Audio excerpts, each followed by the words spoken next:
اور رانا ثناء اللہ کے اوپر پرچہ درج کیا، لاہور ہائی کورٹ نے اس کو سسپینڈ کر دیا۔ اگر آپ ملک کی سب سے بڑی سیاسی جماعت جو ہے اس کے ساتھ اس طرح سے سلوک کریں گے کہ ہمارے جو کارکنان ہیں، اسپیشلی جو خواتین ہیں، بچے ہیں، ان کی عزت کا عدالتیں تحفظ نہیں کر سکیں گی، تو یقیناً پھر آپ 130 نمبر پہ تو پہلے ہی ہیں، اب پتہ نہیں اس سے نیچے آپ کدھر جانا چاہتے ہیں۔ بہرحال یہ تو عدالتوں کا اپنا معاملہ ہے، وہ اس کو کیسے دیکھتی ہیں۔ میری نظر میں آپ کو یہ کیس ساتھ ساتھ چلانے چاہیے، اور جس طریقے سے پولیس بروٹیلٹی ہوئی ہے، پولیس نے تشدد کیا ہے ہمارے لوگوں کے اوپر، اور آج کا جو واقعہ ہے جس میں دہشت گردی میں یہ کیا ہو رہا ہے، نریندر مودی اپنے سیاسی مخالفوں کو مقبوضہ کشمیر میں دہشت گردی کے پرچے پہ نامزد کر رہا ہے، یہاں پہ شریف حکومت اپنے مخالفوں کو دہشت گردی کے پرچوں میں، یہ جو دونوں بزنس پارٹنر ہیں نریندر مودی اور شریف فیملی، ان کی ذہنیت بھی اتنی ہی فاشسٹ ہے۔ آپ دیکھیں جس طرح سے گفتگو کرتے ہیں، ابھی مریم نواز کی پریس کانفرنس آپ نے دیکھی ہوگی، جو انہوں نے ایکس ڈیکوریٹڈ سولجرز کے بارے میں جو بات کی، جو انہوں نے ایکس پاکستان کی ایکس سروس مین سوسائٹی کو، تو چلیں آپ سوسائٹی کے بارے میں بات کر لیں، اس میں بڑے لوگ ہوں گے جو آپ کو پسند نہیں ہیں، کئی لوگ ہیں جو پولیٹیکل پارٹیز میں، ان پہ تنقید ہو سکتی ہے، لیکن جس طریقے سے مریم نواز نے پاکستان میں شہیدوں کو انسلٹ کیا، غازیوں کو انسلٹ کیا۔ دیکھیں میں جیلم سے ہوں، ہمارا جو پورا پوٹوہار ہے، ہمارا تو قبرستان ہی کوئی نہیں ہے جہاں پہ کوئی شہید دفن نہیں۔ ہمارے جو غازی ہیں انہوں نے اپنے سینوں کے اوپر گولیاں کھائی ہیں، یہ سننے، مریم نواز سے یہ سننے کے لیے تو گولیاں نہیں کھائی ہیں کہ آپ ہیں کون، اور اپنے اعزاز جو ہیں واپس کریں، پھر کریں۔ وہ جو آپ کا ایک تحفہ جو کیپٹن صفدر کے نام سے مشہور ہے، اس کے پاس تو کوئی اعزاز ہے ہی نہیں، اس نے کیا واپس کرنا۔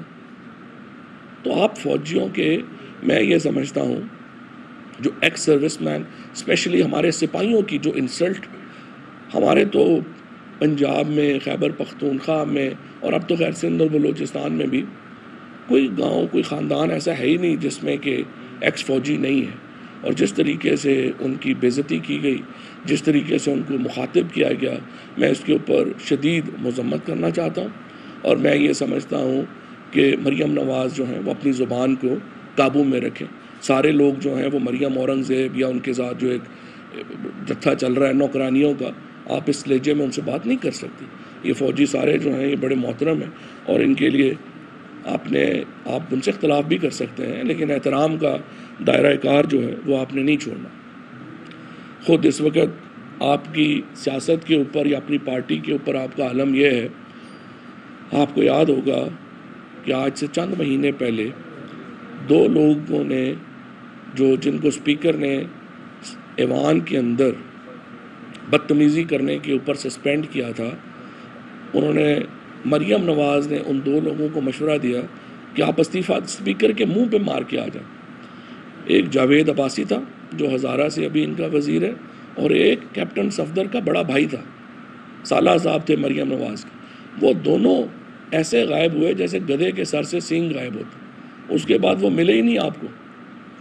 یہ عمران خان کی اپنی پارٹی کے اوپر ایک گرپ ہے، عمران خان کی سیاست کے اوپر جو کنٹرول ہے، آپ اندازہ لگائیے 131 MNA نے عمران خان کے ایک حکم کے اوپر استعفیٰ دیا، اور اسپیکر نے دل کا زور لگا لیا کہ پارٹی ڈسپلن کی خلاف ورزی کریں، لوگ ان کے پاس آئیں، ایک بھی MNA جو ہے وہ اسپیکر کے پاس نہیں گیا۔ یہ آپ کو عمران خان کی یہ سیاسی تاریخ کا انوکھا واقعہ ہے۔ اس کی وجہ یہ ہے کہ جو کسی بھی MNA کے جو سب سے اہم چیز ہے وہ اس کا حلقہ ہے، وہاں پہ آپ نے استعفیٰ دیا، اور وہ آپ نے اس کو جو ہے اس کو قبول کروایا۔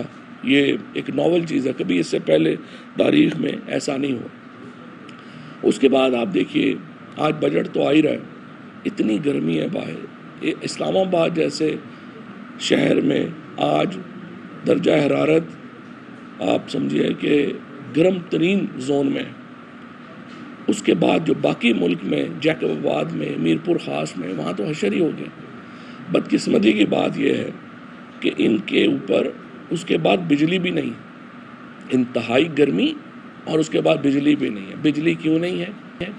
ایندھن منگانے کے پیسے نہیں ہیں ان کے پاس اپنے خوابوں کے پیسے ہیں، ایندھن کے پیسے نہیں ہیں.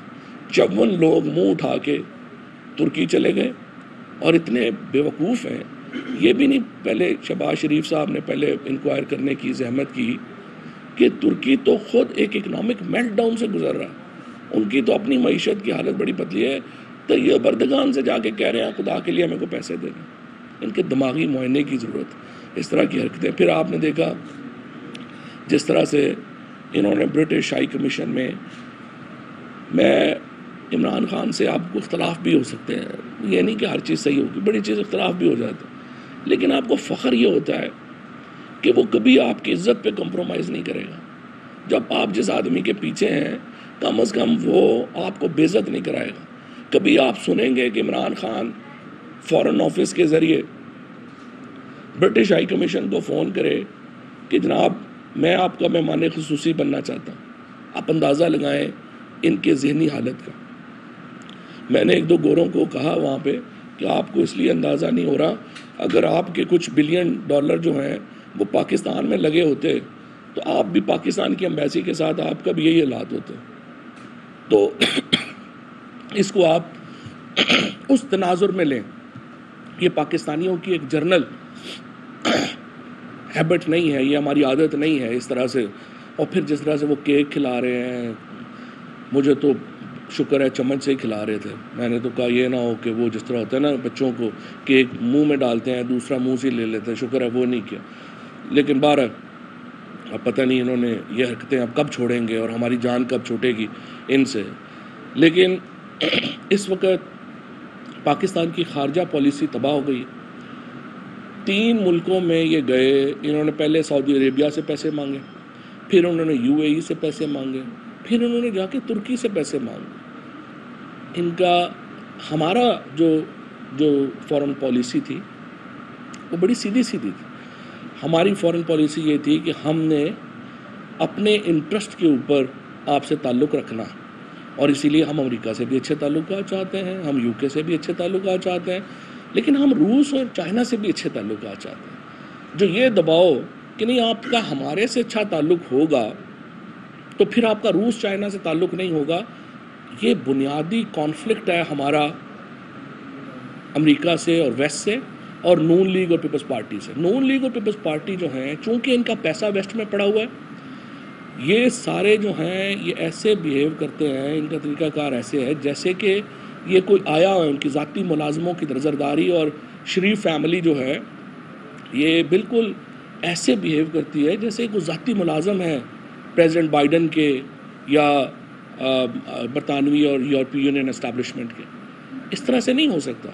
ہم نے جب بات کی، اور یہ میں دیکھ رہا ہوں کہ ایک لوگوں کو پتہ نہیں ہوتا کہ انٹرنیشنل جو ڈیلز ہوتی ہیں وہ 1-2 دن میں کنکلوڈ نہیں ہوتی، یہ 2-3-4 مہینے کا ایک پروسیس ہوتا ہے. جب ہم رشیا گئے تھے وہاں پہ ہر چیز جو تھی وہ فائنلائز ہو کے وہاں پہ گئے تھے، اور اس کے بعد جو لے کے معاملہ چلنا تھا وہ ہم نے لے کے چلنا تھا. لیکن بدقسمتی سے مفتاح اسماعیل صاحب اپنے مفتے کے چکر میں انہوں نے 50 دن ضائع کر دیے، اور اب آ کے یہ کہہ رہے ہیں کہ لوگ چاکلیٹ بھی نہ کھائیں، آپ چیز نہ کھائیں، آپ فلانا یہ گاڑی جو ہے وہ اچھی نہ رکھیں، آپ مڈل کلاس کے اوپر جس طریقے سے بوجھ آ جائے گا آپ دیکھیں گے. آپ نے کل اکنامک سروے آف پاکستان دیکھ لیا، اس کے بعد ایک ہی سوال ہے سب لوگوں کی زبان کے اوپر کہ اگر پاکستان کی اکانومی 6% پہ گرو کر رہی تھی، پاکستان میں 55 لاکھ لوگ جو ہیں ان کو نوکریاں مل چکی تھیں، بھی یہ نہیں کر سکتے جو یہ 60 دنوں میں انہوں نے پاکستان کا معاشی، سیاسی اور سماجی تینوں جو ہمارے سٹرکچرز ہیں وہ تباہ و برباد کر دیے. ہمارے ہاں کو رکھ رکھاؤ ہوتا تھا، عورتوں کا احترام ہوتا تھا، انہوں نے جا کے عورتوں کو رات کو گھروں سے گھسیٹا. بچوں کا احترام تھا، انہوں نے بچوں پہ آنسو گیس ماری.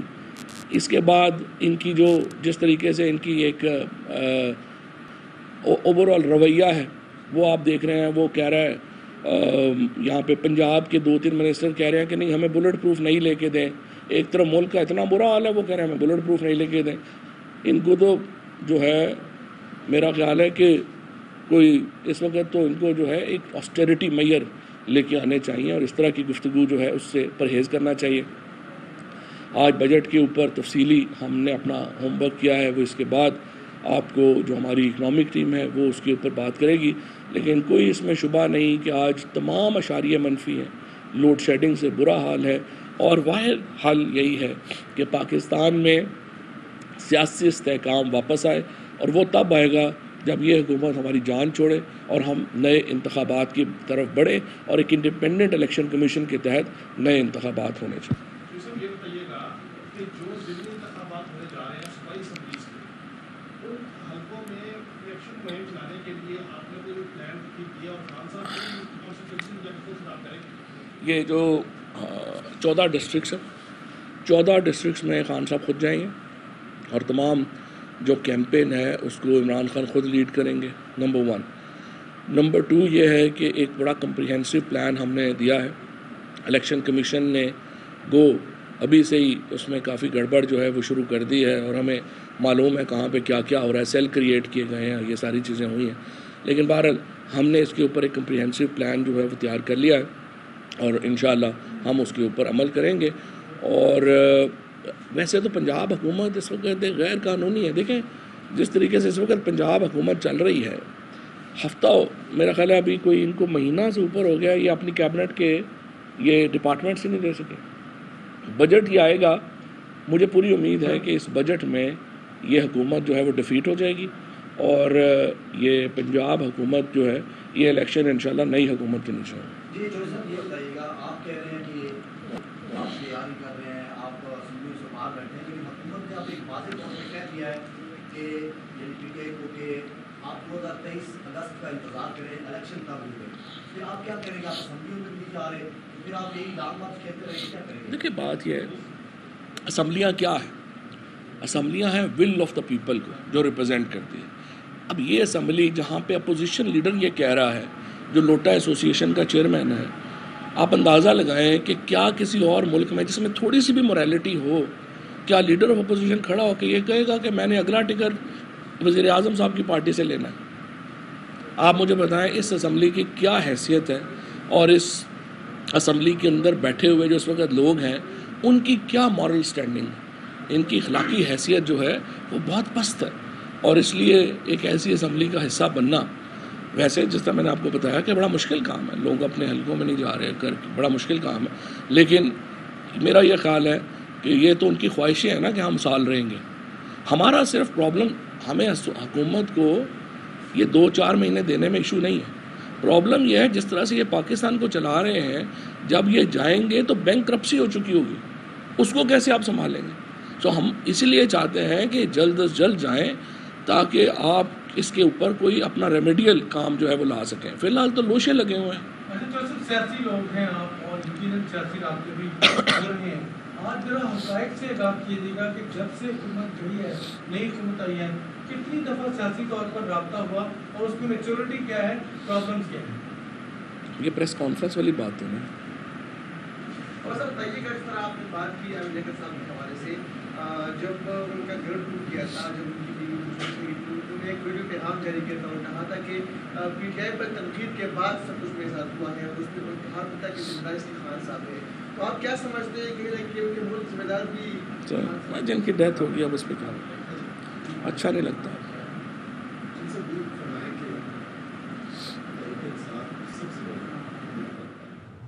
مزید خبریں اور بلیٹنز میں شامل کریں گے ایک بریک کے بعد. عامر لیاقت حسین کی تدفین ہوگی یا پوسٹ مارٹم؟ معاملہ الجھ گیا. عامر لیاقت کے بیٹے احمد نے پوسٹ مارٹم نہ کرنے اور میت حوالگی کی درخواست دائر کر دی. عدالت نے درخواست سماعت کے لیے منظور کر لی. پولیس نے بھی موت کی وجہ جاننے کے لیے پوسٹ مارٹم کرانے کی درخواست دائر کر دی. درخواست میں کہا گیا ہے ڈاکٹر عامر لیاقت کا قتل ہوا یا طبعی موت ہے، پتہ کرنا ہے، پوسٹ مارٹم کی اجازت دی جائے. Police surgeon, M L O اور میجسٹریٹ اس وقت سرد خانے میں لاش کا معائنہ کر رہے، میت کا جائزہ لے کر رپورٹ مرتب کریں گے. رپورٹ عدالت میں پیش کی جائے گی، جس کے بعد عدالت پوسٹ مارٹم کا فیصلہ کرے گی. بھارتیہ جنتا پارٹی رہنماؤں کی جانب سے گستاخانہ بیانات کے خلاف بھارت کے مختلف شہروں میں احتجاج کا سلسلہ جاری ہے. نماز جمعہ کے بعد